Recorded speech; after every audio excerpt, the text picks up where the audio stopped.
প্রত্যেক গাছপ্রিয় মানুষের কাছে এই গাছটি কিন্তু কম বেশি করে একটু চেনা। এটা একটা ইনডোর প্ল্যান্ট।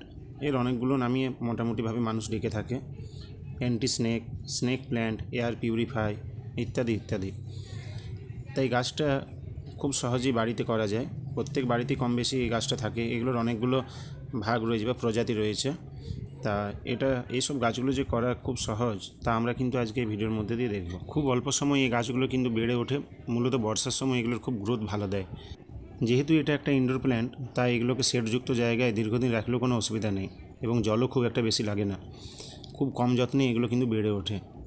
বাড়ির সৌন্দর্যায়নে এই গাছগুলো কিন্তু সত্যি দারুণ। আমার কাছে 4-5টে টবে রয়েছে এগুলো, এবং এগুলো পাতা থেকেই কিন্তু চারা করা যায়। এই বিষয়টি আজকে আমরা দেখব।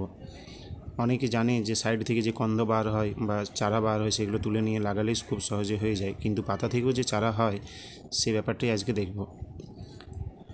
তা চলুন, এই গাছটা থাক। আমার বাগানে আর একটা রয়েছে এই গাছটায়, সেখান থেকে আমি একটা পাতা কালেক্ট করে নেব।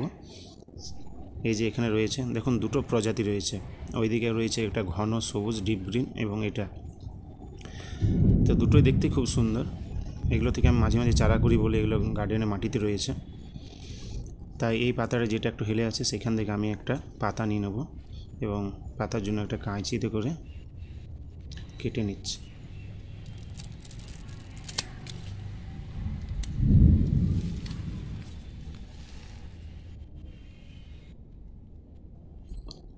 এরপর এই পাতাটাকে কয়েকটা টুকরোতে আমি কেটে নেব। যতগুলো টুকরো করব ততগুলোই কিন্তু চারা হবে। এই ব্যাপারটা কিন্তু খুব ইন্টারেস্টিং, কিন্তু একটু সময় লাগে, প্রায় 2 মাসের মতো সময় লাগে। অন্যান্য জিনিসের ক্ষেত্রে যেমন 15 দিন বা 20 দিন মধ্যে চারা বেরিয়ে যায়, কিন্তু এটাতে একটু লং টাইম লাগে।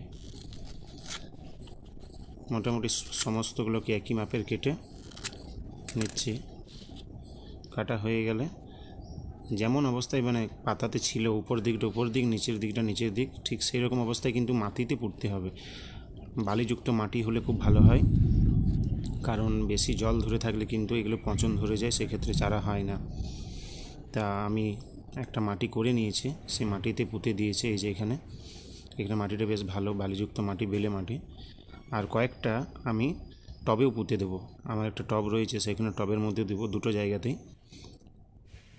যেটা আগে বেরোবে চারা সেগুলোকে আমি কিন্তু তাড়াতাড়ি দেখাবো। এই যে আমি মাটিতে টবে পুঁতে দিয়েছিলাম কয়েকটা, সেগুলো থেকে কিন্তু খুব বেশ ভালো চারা বেরিয়েছে।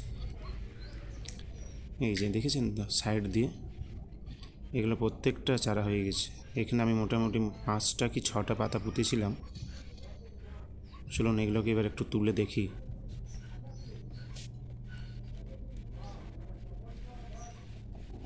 এই দেখুন কেমন পাতাটা পুঁতেছিলাম মাটিতে, আর পাশ দিয়ে শেকড় এবং একটা গাছ বেরোচ্ছে। মাত্র এগুলো 2 মাসের মাথায় প্রত্যেকটা থেকে চারা বেরিয়ে গেছে। দারুণ, খুব ভালো রেজাল্ট।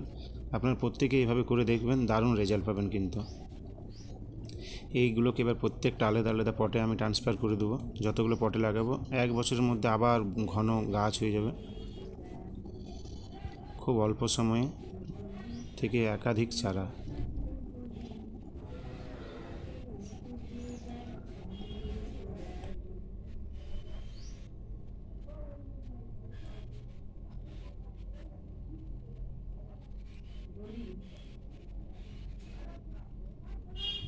এবার গাছগুলোকে আমি পটিং করে দেবো, প্রত্যেকটা আলাদা আলাদা পটে লাগিয়ে দেবো। তো যেহেতু এই পটগুলো একটু বড়, তাই এগুলোতে একটা টবের মধ্যেই 2টো করে লাগিয়ে দেবো। যখন বড় হবে তখন ওগুলোকে ট্রান্সফার করে দেবো আরেকটা টবে। ড্রেনেজ সিস্টেমটাকে ক্লিয়ার করার জন্য তলায় একটু খোলাম কুচি দিয়ে দিলাম। আর আমার মাটি আগে থেকে রেডি করা ছিল। বাগানের গার্ডেন সয়েলের সাথে গোবর সার, নিম খোল, একটু হাড় গুঁড়ো, এগুলো মিক্স করে আমি একটা বস্তায় রেখে দিই।